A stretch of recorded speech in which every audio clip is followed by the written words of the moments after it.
Hello guys, I hope that I'm in the frame right now. This is a very DIY setup today. I wasn't planning on making a video till about 5 minutes ago, so I'm filming on my phone, which I always do, true, but I have no tripod or anything. I'm just setting my phone against a coffee cup right now. The reason I wanted to film today is because it's so hot and I just can't do anything right now. It's it's 35 degrees right now in Berlin, and it's just I was sitting there looking through my YouTube and looking at some of the questions you guys asked, and I just wanted to talk about something real quick because I think it's something that a lot of people who are interested in beginning pottery are sort of missing, and that it will be helpful for you to kind of understand how the process goes and how you can start pottery, because I know it can be a little bit intimidating at first. So this video is about firing and how you can kind of start. The fact is that anything not fired in a professional pottery kiln is not going to be food safe. So number one, you cannot use your oven at home. I get this so much, and it's just no, you absolutely cannot. You cannot, unless you're professional, build a kiln at home. Maybe you see this on the internet, people in different parts of the world who are building kilns out of mud and straw and whatever. I think sometimes people forget that these people are also professionals and they really know what they're doing. So it's not a good idea to just try and start building your own kiln unless you've fired a kiln at least before or know about clay and what kind of temperatures you're dealing with. Because most clays that people use for tableware and all of that is firing around 1250 degrees Celsius. So that is very, very, very hot. Your oven can't reach that temperature. It's really hard to get even a bonfire to reach that temperature. So you do need to seek out a professional kiln. Now, depending on where you are, it can be harder or easier to find someone with a kiln. But I do want to say that, at least in my experience, it's rare that you can just go to the hobby shop and buy some clay, make your pieces, and then bring them to a ceramicist who has a kiln and expect them to say yes when you ask them to fire it for you.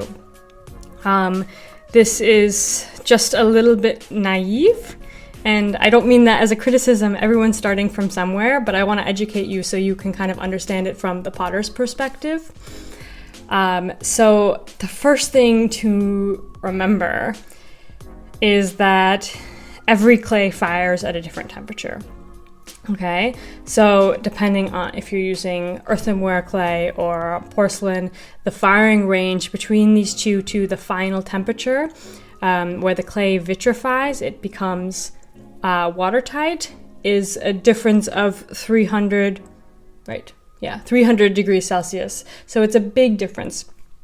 If you have a higher temperature clay and you fire it too low, it's not such a disaster, because the worst thing that will happen is that your piece will not be waterproof, so all of the water in your cup will just go right through. So that sucks. But the worst thing that can happen is if you get a lower temperature clay and fire it to a higher temperature, that clay is just going to melt in the kiln. And this is actually like a potter's worst nightmare, clay melting in the kiln, because you can really ruin a kiln that way. You know, if you fill it completely with earthenware pots and you fire it to stoneware or porcelain temperature, it's serious damage that it can cause. Even just one pot is like a few hours of work to fix. So obviously you don't want that. And that leads me to my second point, which is Kilns are expensive pieces of equipment. They are very, very expensive. So here, our most recent kiln that we bought is kind of a big kiln. Well, big for our standards. It's 140 liters, and that kiln cost €3,500. So you expect that kiln to last a very, very long time. And kilns do last forever as long as you treat them well. So you can understand why potters who traditionally don't make a ton of money to begin with will be protective of their kilns. So yeah. And the last point I wanted to make on that fact is that, now this is a little bit touchy, but I would stress once again that ceramicists are professionals. They're not hobbyists. You know, you study for many years to become a ceramicist. Now, everyone should be able to start and join and start somewhere for sure. But it feels a little naive, and I mean, I'm not trying to like be mean about this, because like everyone starts from somewhere, but it feels a little insulting when you don't do the research. Many people come to me with clay and they don't even understand that there's different temperatures, and they just expect me to like say yes.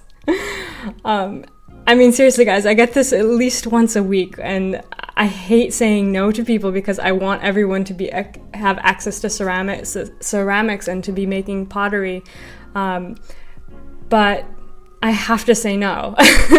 In our studio, we only work with clay that's bought directly from the studio. So I, number one, know exactly what's going into it and all of that, and we can have a little bit of control. And also from the artist's perspective, I can kind of guide them a little bit more if I know the clay. If they want to use our clay and our glazes, well, look, you can see exactly how this clay and this glaze react together, so you can expect a little bit more. We've done all the pre-testing for you, so just buy the clay from us. I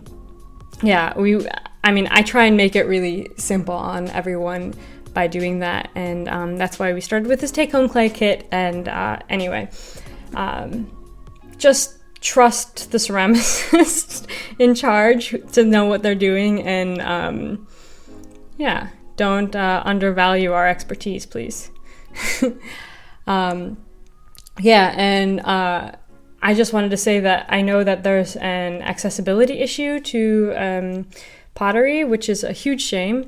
Other types of art, painting or sculpture or whatever, you can gather the materials much easier and the equipment, and you don't really need this massive investment that potters need. And that's a big shame.